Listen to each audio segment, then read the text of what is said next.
The Select Committee will come to order.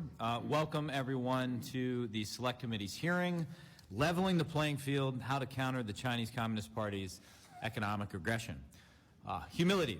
When I examine the staggering complexity of the U.S.-China economic relationship, that's a word that comes to mind. One small example, salmon caught in the American Pacific Northwest are often frozen, sent to China to be deboned by hand, and then refrozen and shipped back to U.S. grocery stores, sometimes just miles from where the fish were caught. The economic links between the U.S. and China are dizzyingly complicated. But there's another word that comes to mind, naivety. Though there were some prescient principled dissenters, for the last 25 years, both parties largely made the same naive bet on China, that robust economic engagement would lead the Chinese Communist Party to political liberalization. But Beijing saw our quintessentially American optimism as an opportunity to exploit, and our treaties and international commitments as rules for thee, but not for me. So without objection, I will now enter a video into the record, and the clerk will play the video. Chinese Communist Party. Will it be the next great capitalist tiger or the world's last great communist dragon? The WTO agreement will move China in the right direction. It will advance the goals America has worked for in China for the past 3 decades. So without objection, I will now enter a video into the China, as a full member of the WTO, will now be a full partner in the global trading system. Will it be the next great capitalist tiger? What China wants most is a peaceful and tranquil international environment. Do not do unto others what you will not like others to do unto you. China for the past 3 decades. China, as a full member of the WTO, will now be... China's accession to the WTO is the result of China's opening up and reform, not only conducive to China itself, but also to all the members of the World Trade Organization. Is a peaceful and tranquil international environment. Do not do unto others what you will not like others to do unto you. China for the past 3 decades.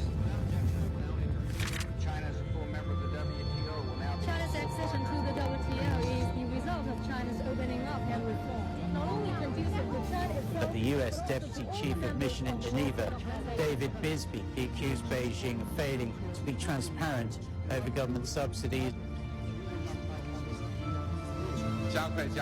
We will seek faster progress toward joining the WTO government procurement agreement.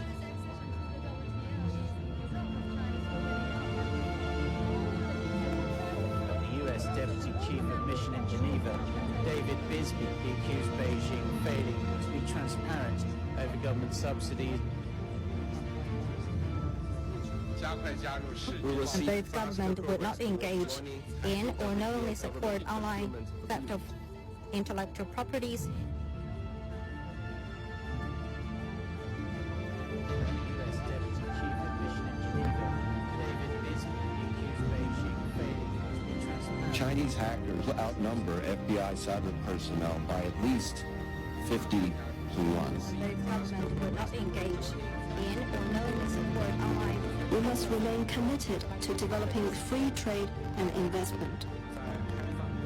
Promote trade and investment, liberalization and facilitation through opening up, and say no to protectionism.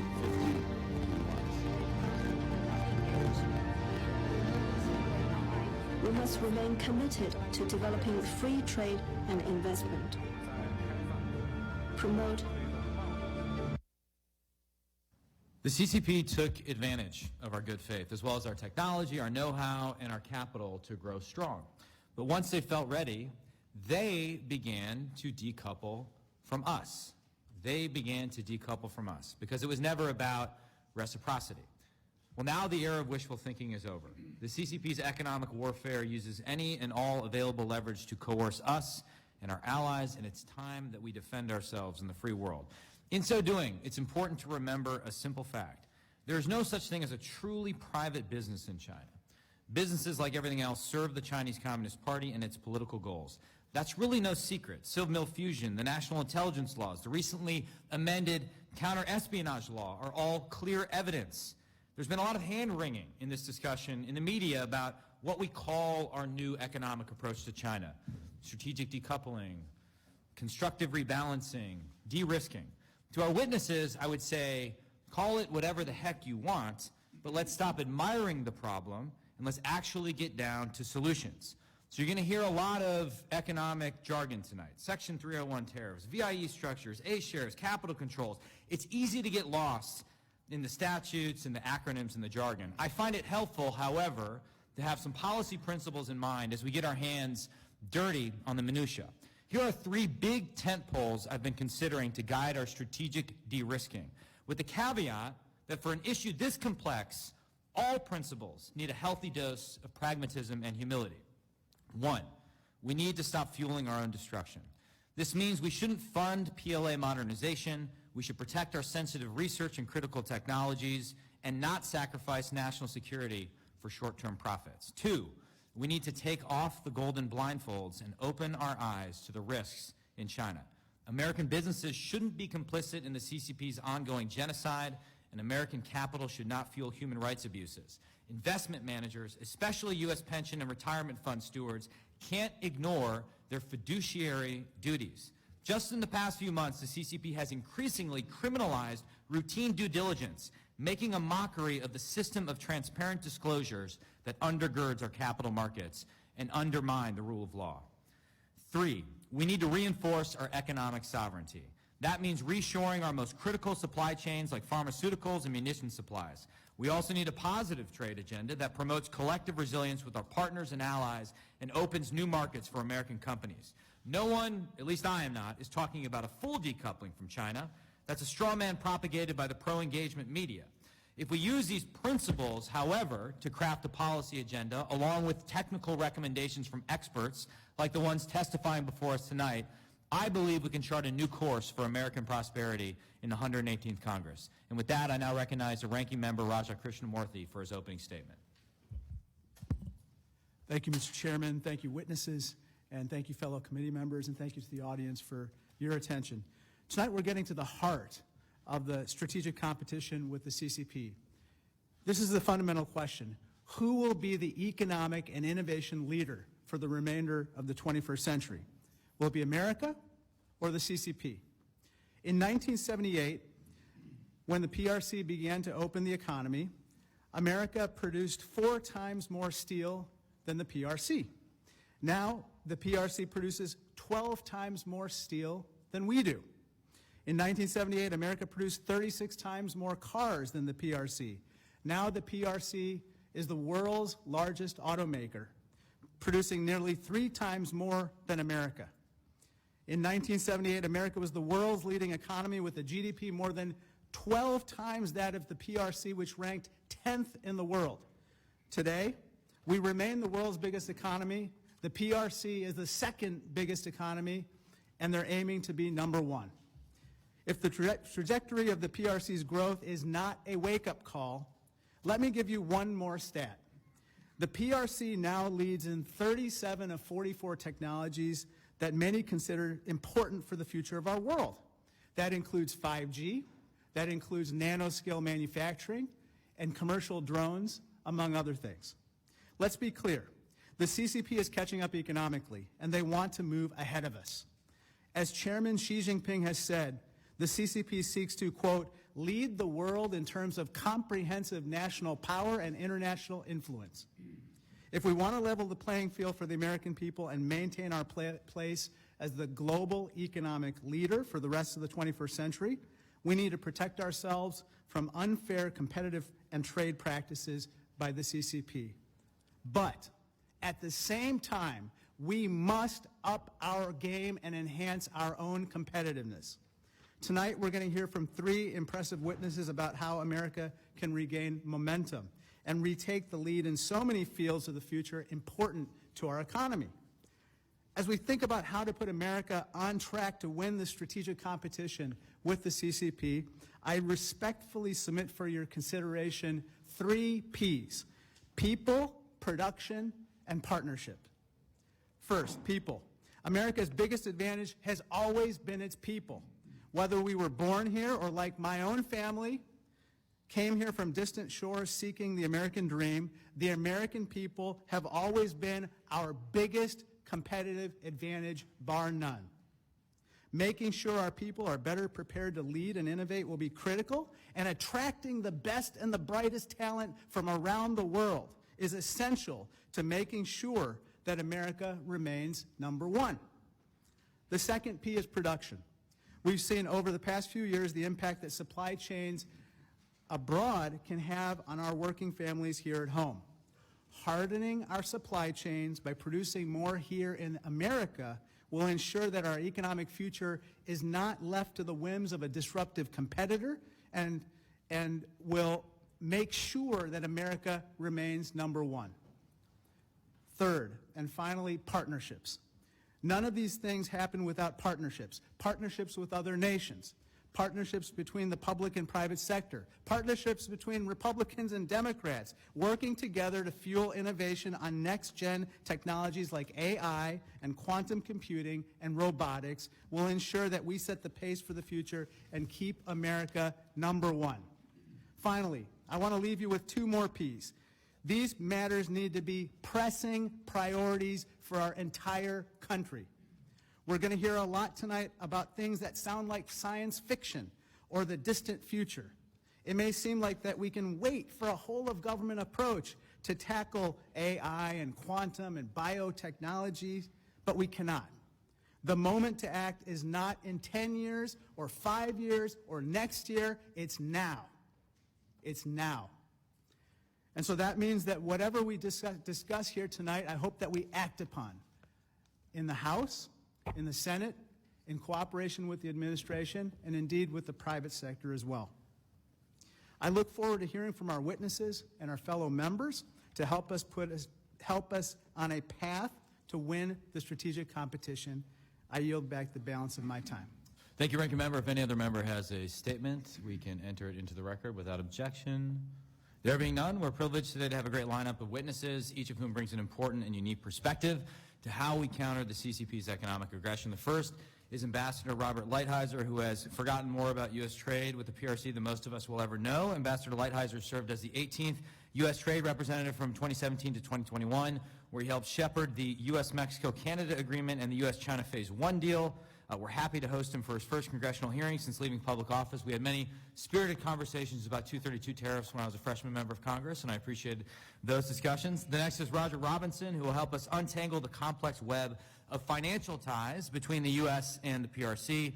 Mr. Robinson served as a top architect of President Ronald Reagan's economic strategy against the Soviet Union, and subsequently went on to serve as chairman of the U.S.-China Economic and Security Review Commission. He's currently chairman and co-founder of the Prague Security Studies Institute. And finally, we're privileged to be joined by Dr. Eric Schmidt. Few have done more to advance America's technological leadership. Dr. Schmidt served as CEO and chairman of a small tech company called Google, and chairman of Google's parent company, Alphabet. His most recent initiative, however, the Special Competitive Studies Project, is a bipartisan, nonprofit initiative with a clear mission to make recommendations to strengthen America's long-term competitiveness for a future where AI and other emerging technologies reshape our national security, our economy, and our society. So welcome to all of our witnesses. Thank you for being here this evening. If you could please stand and raise your right hand, I will now swear you in.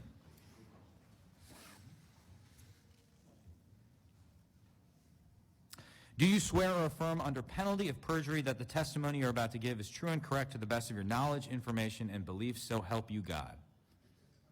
You may be seated. Let the record show that the witnesses have answered in the affirmative. Ambassador Lighthizer, you may begin. Chairman Gallagher, Ranking Member Krishnamurthy, members of the committee, I would like to thank you for inviting me to testify here today. I would also like to thank the House leadership for establishing this important committee and all of you for serving on it. I believe that China is the most dangerous threat that we face as a nation. Indeed, it may be the most perilous adversary we have ever had. Its state actions are increasingly aggressive, militaristic, hostile, totalitarian, and targeted at us. China believes that it is destined to be the world's only superpower and that we are in the way. When assessing our economic relationship with China, it is important to put our analysis in the broader context. I will not repeat examples of military, diplomatic, espionage, and other belligerent acts that demonstrate their intention to challenge America and to dominate global affairs. I will not repeat their own words about America and the Western system being in decline and their preparation for changes not seen in 100 years. I only ask that when you think about their economic activity, please remember that they are an openly hostile adversary. It is not an exaggeration to say that the Chinese Communist Party has been waging an economic war against the United States for decades.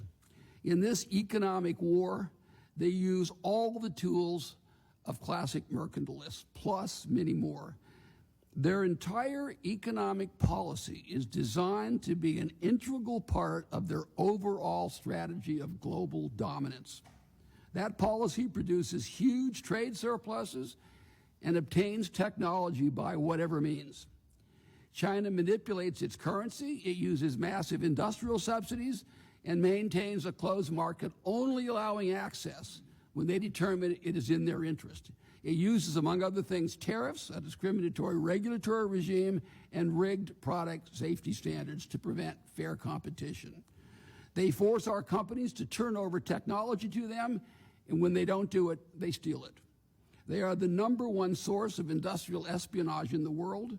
They have banking and labor systems that limit domestic consumption and subsidize production and exports.